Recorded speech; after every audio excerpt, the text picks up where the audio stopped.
জয়ন্ত আর মানি তাদের তুখোর বুদ্ধি দিয়ে সুন্দরবাবুর সাথে মিলে কি পারবে কাপালিকের রহস্য ভেদ করতে? জানতে হলে অবশ্যই শুনতে হবে শেষ অবধি আমাদের আজকের গল্প, কাপালিকের কবল। নমস্কার শ্রোতা বন্ধুগণ, আশা করি আপনারা ভালো আছেন, সুস্থ আছেন। তো আজকে আমি যে গল্পটা আপনাদের সামনে তুলে ধরব সেটা হচ্ছে কাপালিকের কবলে, যেটি লিখেছেন শ্রী হেমেন্দ্র কুমার রায়। আর গল্পটি আমরা নিয়েছি হেমেন্দ্র কুমার রায়ের জয়ন্ত মানিক গোয়েন্দা কাহিনী সমগ্র থেকে। তাহলে আর দেরি না করে শুরু করা যাক আজকের বাংলা গল্পের সম্ভারের মহা আসর।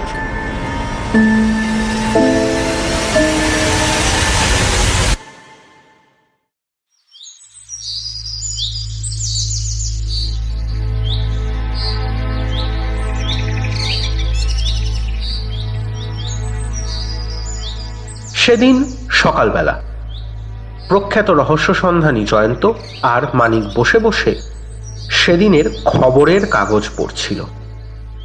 প্রতিদিনের খবরের কাগজ একান্তভাবে মন দিয়ে পাঠ করা জয়ন্তর দীর্ঘদিনের অভ্যাস। তাছাড়া তেমন কোনো প্রয়োজনীয় খবর দেখলে সে সেই অংশটুকু কেটে তার সংগ্রহের খাতায় আটকে রাখে।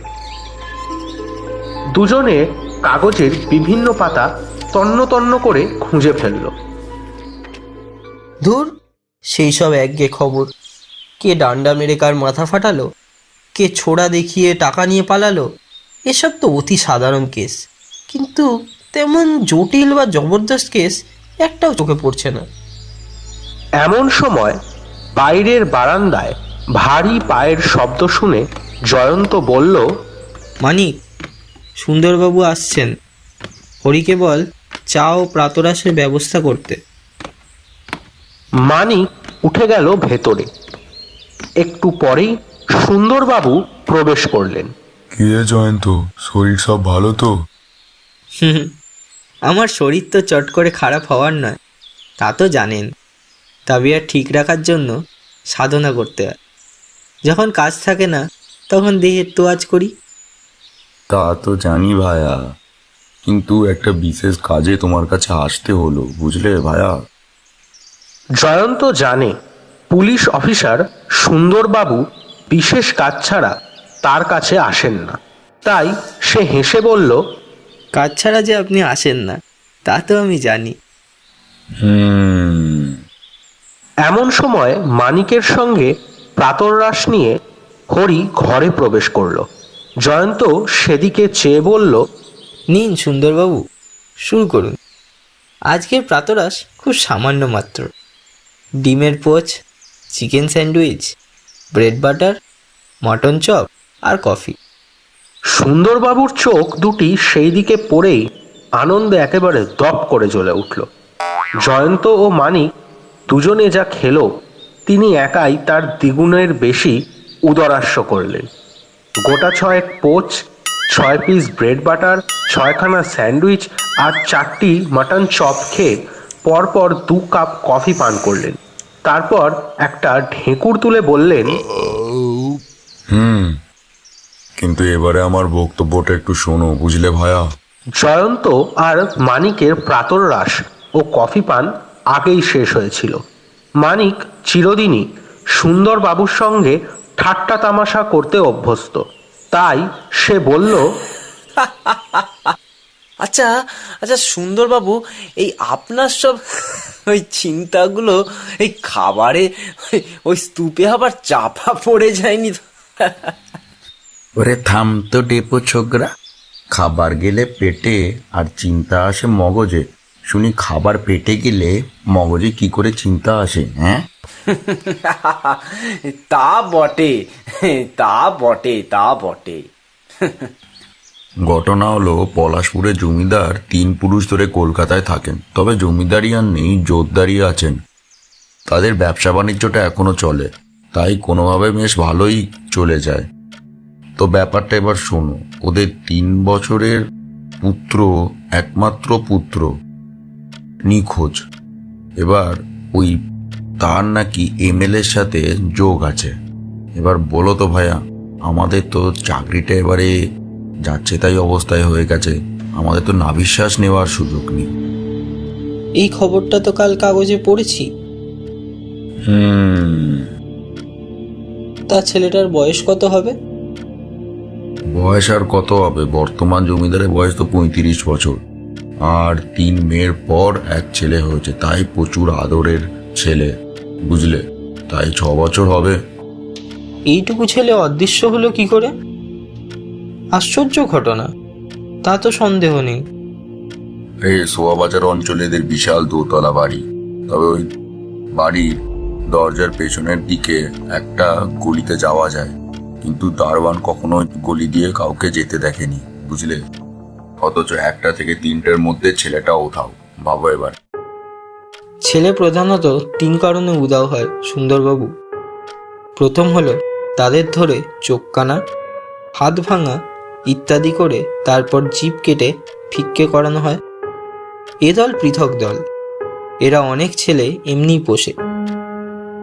এক একটা ছেলে রোজ 10 থেকে 12 টাকা করে উপার্জন করে, অথচ তারা মাত্র 2 টাকার মতো খেতে পায়। এটাকে বলে ভিখারি ব্যবসা। তাই অনেক বুদ্ধিমান লোক ছোট ছেলে ফিকিরিদের পয়সা দেয় না। দ্বিতীয় কারণ হলো ছেলে চুরি করে মোটা টাকা মুক্তিপণ দাবি করা। বিদেশে এটা বেশি হয়, এ দেশে নয়। পৃথিবীর বিখ্যাত সেই লিডেন্সবার্গ হত্যার রহস্য সেই মুক্তিমূল্য আদায়ের জন্য শিশু চুরির ঘটনাকে কেন্দ্র করেছিল। শিশু চুরির তৃতীয় কারণ হলো শিশুদের ধরে নিয়ে গিয়ে বিদেশে বিক্রি করা। সাধারণত মেয়েদের ধরেই এভাবে বিদেশে বিক্রি করা হয়। অনেক পুরুষদেরও তা করা হয়, তবে তাদের ক্রেতা মেলে না। তাই এ সন্দেহ থেকে এ ঘটনাকে বাদ দেওয়া যায়। যাই হোক, কে বা কারা কি উদ্দেশ্যে এই চুরি করেছে তা যদি খুঁজে বের করতে হয়, তাহলে সবার আগে অকুস্থলে যাওয়া কর্তব্য, তাই নয় কি? তা বটে, চলো তাহলে আমরা ঘুরেই আসি ওখান থেকে। সুন্দরবাবু কি এর আগে সেখানে গিয়েছিলেন নাকি? তা গিয়েছিলাম বটে, কিন্তু কোনো সূত্র খুঁজে পাইনি গো, কি আর বলি। আমরা যে সূত্র পাবো এমন কোনো কথা নেই, তবে চলুন দেখা যাক কতদূর কি হয়। মানিক, তুমি ভাই দীপাকে নিয়ে এসো। দীপা আবার কে? মেয়ে গোয়েন্দা নাকি? হ্যাঁ, এক হিসেবে তা বলতে পারেন। দীপা হলো একটি মেয়ে কুকুর।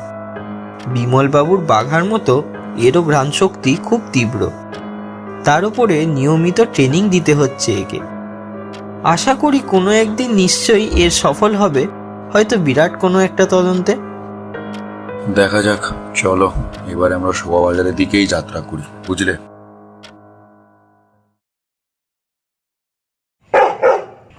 ততক্ষণে মানিক দীপাকে নিয়ে এসেছিল। তারা বাইরে একটা ট্যাক্সি নিয়ে চলল শোভাবাজারের দিকে।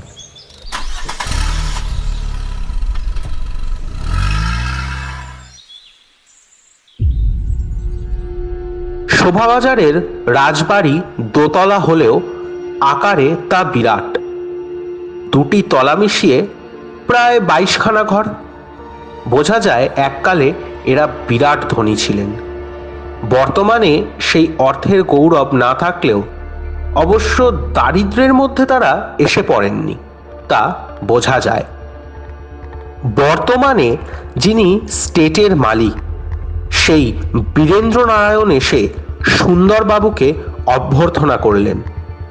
জয়ন্ত বা মানিককে তিনি চেনেন না, যেহেতু তাদের গায়ে কোনো রকম ইউনিফর্ম ছিল না, তাই তাদের দেখে তাদের পরিচয় বোঝা সম্ভব নয়। সুন্দরবাবু পরিচয় করিয়ে দিলেন সবার সঙ্গে। পরিচয় পেয়ে বীরেন্দ্রনারায়ণ খুশি হলেন। যে ঘরে বসে কথা হচ্ছিল তার সামনে দেখা গেল বিরাট একটা চিত্র। চারধারে এই বংশের পূর্বপুরুষদের চিত্র, কিন্তু সামনে একটা বিরাট সন্ন্যাসীর চিত্র কেন? সন্ন্যাসীটি কে? জয়ন্তর কথাটা মনে হতেই সে বলল, বীরেনবাবু, আমি কয়েকটি প্রশ্ন করব আপনাকে, আশা করি সঠিক উত্তর দেবেন। নিশ্চয়ই। আমার ছেলে অদৃশ্য হওয়ার পর থেকে আমার স্ত্রী প্রায় অজ্ঞান। যদি সত্বর তাকে খুঁজে বের করতে না পারেন তবে তার জীবনও সংশয় হবে। বুঝেছি। তাই এবার বলুন কি জানতে চান। আপনার ছেলে কবে অদৃশ্য হলো? পরশুদিন বেলা 2টো নাগাদ। সে কোথায় ছিল? সে তার ঘরে ঘুমিয়েছিল। আমার স্ত্রী নানা সাংসারিক কাজে ব্যস্ত ছিল। প্রায় বেলা 12টা নাগাদ আমি তাকে দেখে অফিসে যাই। তারপর বাড়ির সামনে দিয়ে সে বের হয়নি। পেছনের দরজা মানে খিড়কের দরজা খোলা দেখা যায়। তাতে মনে হয় সে ওই পথ দিয়ে বের হয়েছিল। বেলা প্রায় 1টা নাগাদ আমার স্ত্রীর দাসী তাকে ঘরে দেখেছিল। তারপরেই বেলা 3টেতে এসে তাকে আর দেখতে পাইনি। ঠিক আছে, এবার বলুন তো কাউকে সন্দেহ হয়? না, সন্দেহ কাউকে হয় না, কারণ আমার বংশের মধ্যে আমি একমাত্র সন্তান, আর আমার ছেলে নরেন্দ্র হলো আমার একমাত্র পুত্র সন্তান। তাই উত্তরাধিকার ব্যাপারে। আচ্ছা, আপনার ঘরে এই বিরাট যে ছবিটা আছে ওটা কার ছবি? গলায় রুদ্রাক্ষের মালা, তেজস্বী পুরুষ। উনি আমাদের গুরুদেব। উনি তান্ত্রিক, বিরাট সন্ন্যাসী, তবে বর্তমানে জীবিত নেই। তার প্রধান শিষ্য আছেন আমার গুরুদাদা। তিনি থাকেন ও সাধনা করেন পলাশপুরের শ্মশানে। তিনিও তন্ত্র সাধনা করেন। আচ্ছা, কেউ কি কখনো আপনাকে ভয় দেখিয়ে চিঠি লিখে? কিরকম? যেমন এত টাকা চাই, না হলে ক্ষতি হবে। না না, টাকা যে বর্তমানে আমাদের বিশেষ নাই সেটা সকলেই জানে। তাই এটা নিরর্থক প্রশ্ন, জয়ন্তবাবু। আচ্ছা, আপনার গুরুদেবের প্রধান শিষ্য কি এখানে কখনো এসেছেন? বলেন কি? আমার ছেলে নরেন্দ্র অদৃশ্য হওয়ার মাত্র 2 দিন আগে তিনি আসেন। তিনি নরেন্দ্রকে একটি মূল্যবান মালা উপহার দেন, রুদ্রাক্ষের মালা। সেটা ড্রয়ারে রাখা আছে। সেখানে একবার দেখাবেন কি? নিশ্চয়ই, আসুন আমার সঙ্গে। বীরেন্দ্রনারায়ণ তক্ষুনি উঠে গিয়ে মালাটা এনে জয়ন্তর হাতে দিলেন। সুন্দরবাবু ঠাট্টা করে বললেন, জয়ন্ত, তুমি কি তাহলে শেষে মালা জপ করতে শুরু করে দেবে নাকি? হ্যাঁ, না, তা নয়, দেখুন না। জয়ন্ত মালাটা দীপার নাকের কাছে ধরল। দীপা 2-1 সেটা শুঁকে গড় করে একটি শব্দ করল। জয়ন্ত বীরেন্দ্রবাবুকে বলল, আচ্ছা, আপনাদের খিড়কির দরজাটা একবার দেখাতে পারেন? নিশ্চয়ই, আসুন আমার সঙ্গে। জয়ন্ত সদলবলে খিড়কির দরজাতে গিয়ে দাঁড়ালো। দীপা এক মনে সেখানকার মাটি শুঁকতে লাগলো। বীরেনবাবু, এদিকে লোকজন বেশি আসে না, তাই না?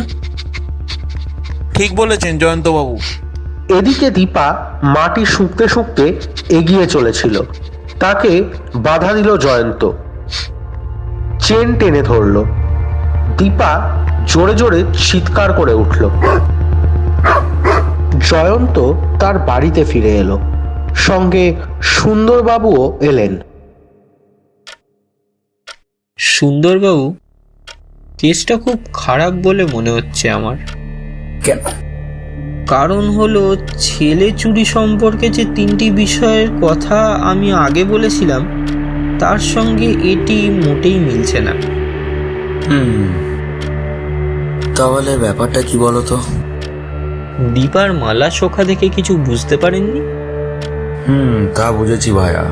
যে মালাটা ওকে দিয়েছে সেই গন্ধটার দীপা যে মালাটা পেয়েছে সেখানে পাওয়া গেছে।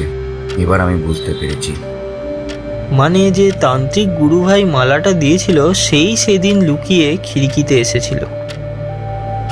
ওই তান্ত্রিক গুরু ভাইটার ওই ছেলেটা চুরি করে তার মানে লাভ আছে, কিন্তু লাভটা কি ওটাই তো বুঝতে পারছি না।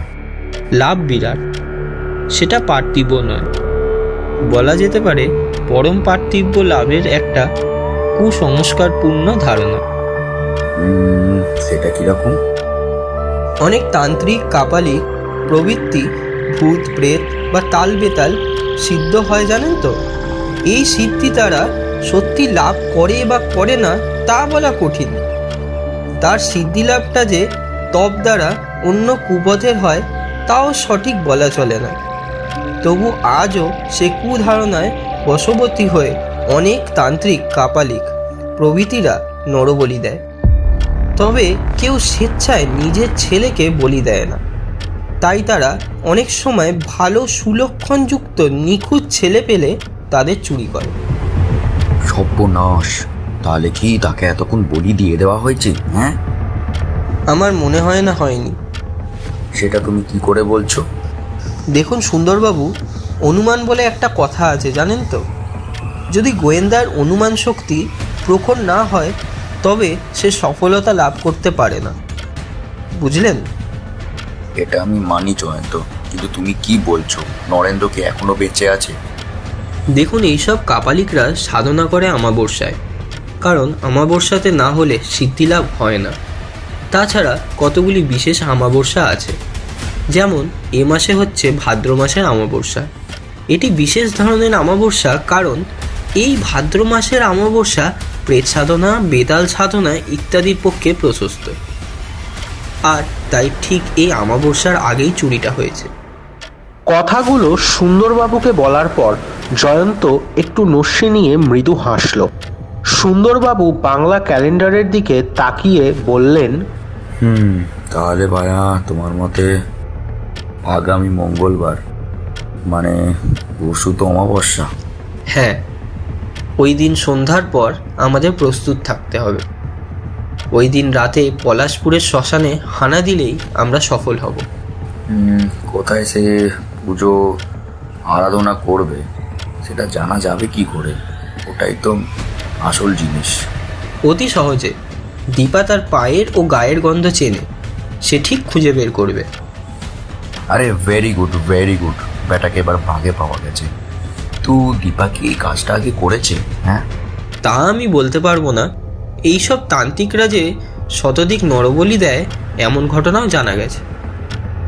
বেশ, আমরা তাহলে অভিযানের জন্য রেডি হতে পারি। চলো। নিশ্চয়ই। আর ওই সময়ের আগে পলাশপুরের ওসিকে একটা তার করে দিন বা ফোনে জানিয়ে দিন যে আমরা অভিযানে বের হব এবং সেখানে যাব। তবে বিস্তারিত কিছু জানাবেন না। ঠিক আছে। এই বলে সুন্দরবাবু উঠে দাঁড়ালেন এবং অভিযানের জন্য প্রয়োজনীয় ব্যবস্থা গ্রহণ করতে চলে গেলেন। অমাবস্যার গভীর রাত। সারা বিশ্ব প্রকৃতি যেন থমথম করছে। আকাশে কালো মেঘ, চাঁদ নেই।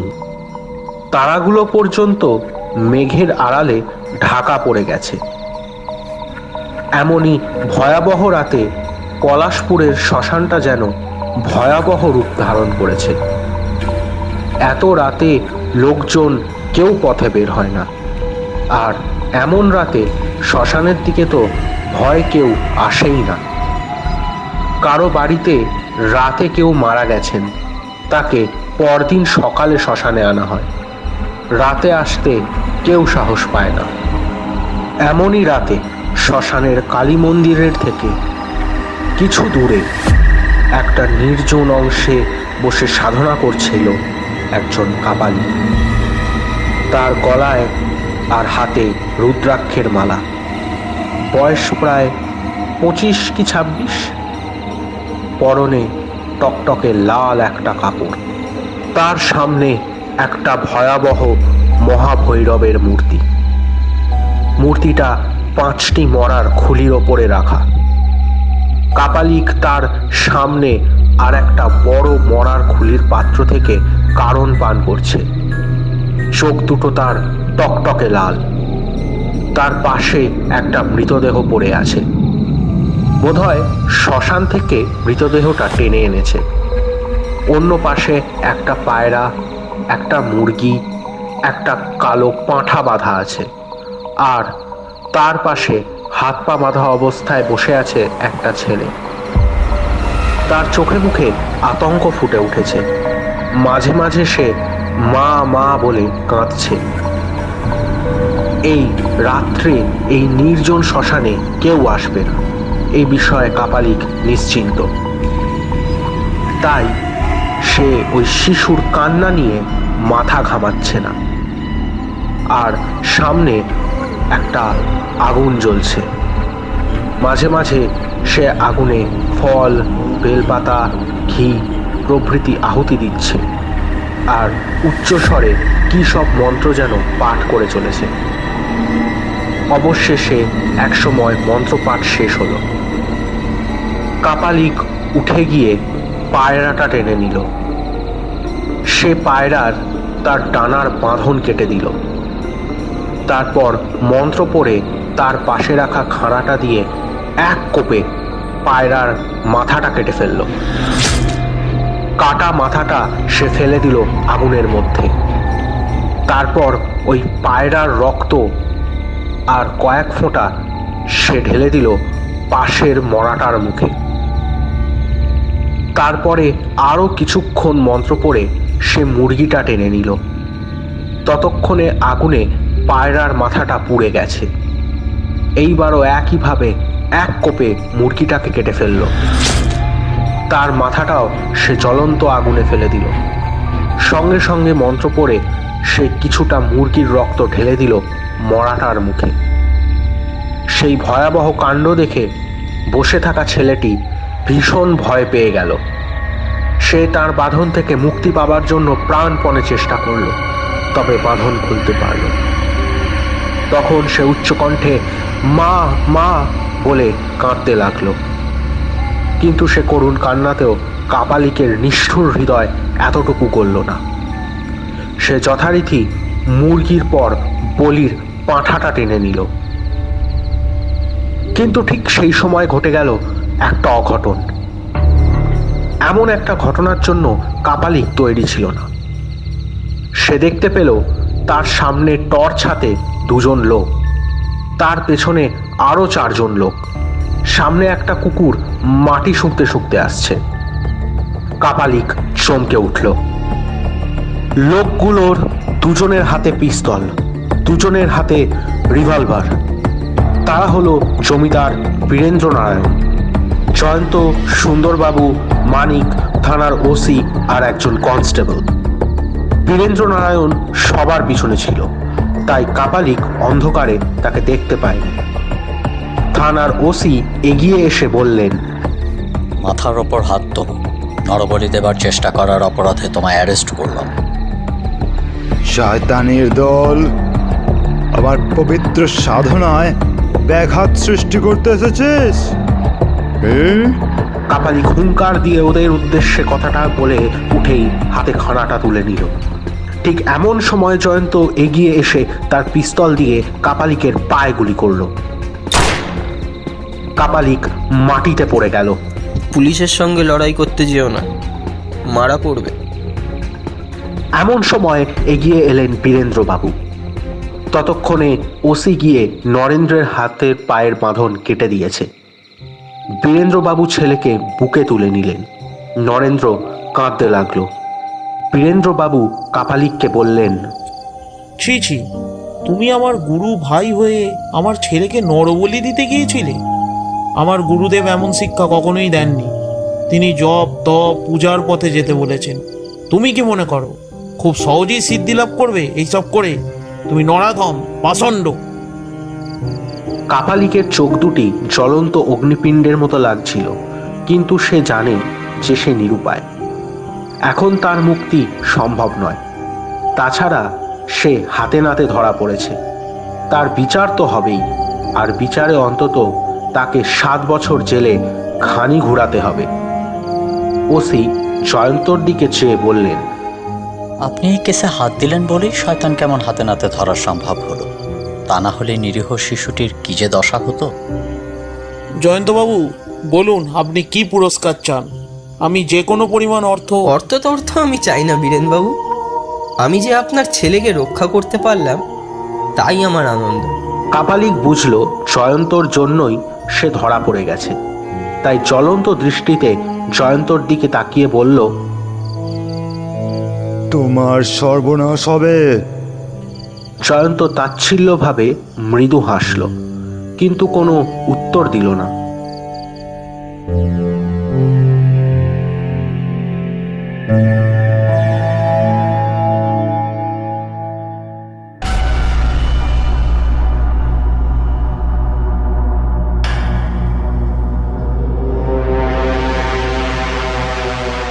এতক্ষণ শুনছিলেন লেখক শ্রী হেমেন্দ্র কুমার রায়ের লেখা কাপালিকের কবলে। গল্পের প্রযোজনায় সিটি লাইটস এন্টারটেইনমেন্ট ভেঞ্চার্স।